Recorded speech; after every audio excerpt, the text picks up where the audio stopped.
আচ্ছা, এটা কি কখনো ভাবা যায় যে ভবিষ্যতের একটা বিশাল রূপকল্প তার ভিত্তি হতে পারে বহু বছরের পুরনো কোনো ধারণা?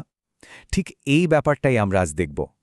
মানে কিভাবে প্রায় ১৪০০ বছর আগের জ্ঞান একটা আধুনিক আলোকিত সভ্যতা গড়ার অনুপ্রেরণা দিচ্ছে। চলুন একটু গভীরে গিয়ে ব্যাপারটা বোঝার চেষ্টা করি। এই ভাবনারই একটা আধুনিক রূপ হলো এই বইটা, দি আর্কিটেক্টস অফ টুমরো। বইটা আসলে ন্যায় বিচার, স্বাধীনতা আর সমৃদ্ধির নীতির ওপর ভর করে ভবিষ্যতের একটা পথ দেখানোর চেষ্টা করছে। বলা যেতে পারে বইটা নিজেই একটা নতুন যুগের স্বপ্ন দেখছে। কিন্তু মূল প্রশ্নটা হলো, এই যে এত বড় একটা স্বপ্নের কথা বলা হচ্ছে, এর পেছনের মূল ভিত্তিটা আসলে কি? কোন দার্শনিক নীলনকশার উপর দাঁড়িয়ে এই আলোকিত সভ্যতার কথা ভাবা হচ্ছে? চলুন এই প্রশ্নের উত্তর খোঁজা যাক। এই দর্শনের একেবারে গোড়ায় যেতে হলে আমাদের ফিরে যেতে হবে প্রায় ১৪০০ বছর আগে, সূরা ইব্রাহিমের কাছে। বলা যায় এই সূরাটাই পুরো ভাবনার আদর্শিক বীজ হিসেবে কাজ করছে। দেখুন, এখানকার মূল কথাটা কিন্তু পথ দেখানো। এমন একটা বার্তার কথা বলা হচ্ছে যার উদ্দেশ্যই হল মানবজাতিকে অজ্ঞতার অন্ধকার থেকে বের করে জ্ঞানের আলোতে নিয়ে আসা। আর এটাই কিন্তু পুরো দর্শনের একদম শুরু। আচ্ছা, এবার দেখা যাক এই পুরনো ধারণাটা কিভাবে একটা আধুনিক আন্দোলনের চেহারা নিল। মুভিং ফরওয়ার্ড এনলাইটেন সিভিলাইজেশন বা এগিয়ে চলো আলোকিত সভ্যতা আন্দোলনটা ঠিক এই দর্শনকেই বাস্তবে রূপ দেওয়ার একটা চেষ্টা, আর তাদের মূল নীতিগুলোকে তারা একটা প্রতীকের মাধ্যমে তুলে ধরেছে। এই যে লোগোটা আমরা দেখতে পাচ্ছি, এটা কিন্তু শুধু একটা ছবি বা ব্র্যান্ডিং না, এটা আসলে পুরো আন্দোলনের মূল আদর্শগুলোর একটা সারসংক্ষেপ। এর প্রত্যেকটা অংশের একটা গভীর মানে আছে।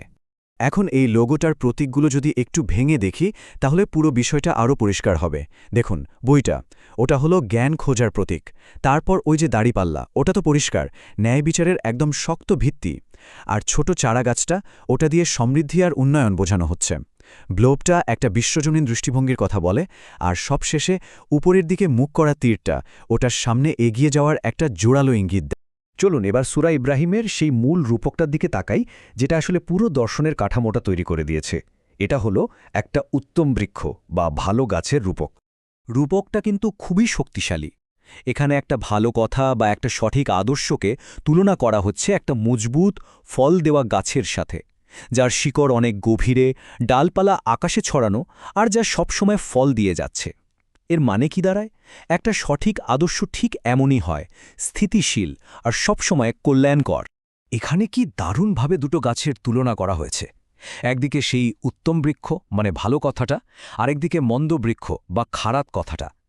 একটা গাছ যার শিকড় একেবারে মাটির গভীরে, খুবই স্থিতিশীল, আর অন্যটা মাটি থেকে উপড়ে ফেলা, কোনো ভিত্তিই নেই। মানে মূল কথাটা হলো, একটা আইডিয়ার আসল শক্তি নির্ভর করে তার ভিত্তিটা কতটা মজবুত সেটার ওপর।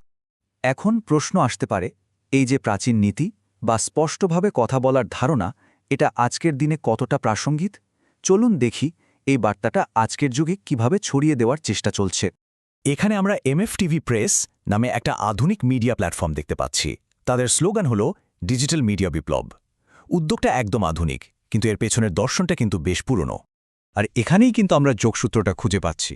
প্রায় ১৪০০ বছরের পুরনো সেই নীতি, যে বার্তাটা মানুষের নিজের ভাষায় সহজ আর স্পষ্টভাবে পৌঁছানো উচিত, ঠিক সেই নীতিটাই একটা আধুনিক ডিজিটাল মিডিয়া প্ল্যাটফর্মের মূল ভিত্তি হয়ে দাঁড়িয়েছে।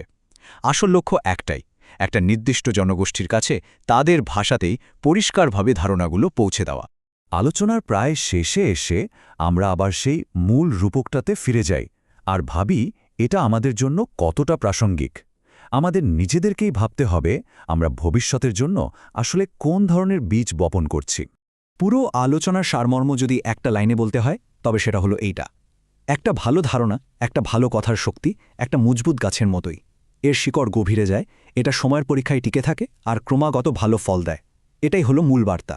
তাই এই বিশ্লেষণ শেষে একটা প্রশ্ন কিন্তু থেকেই যায়। যেমন একটা গাছ লাগানোর আগে আমরা তার বীজ নিয়ে ভাবি, ঠিক তেমনি আমরা আগামীকালের জন্য কোন ধারণা বা আদর্শের বীজ রোপণ করছি।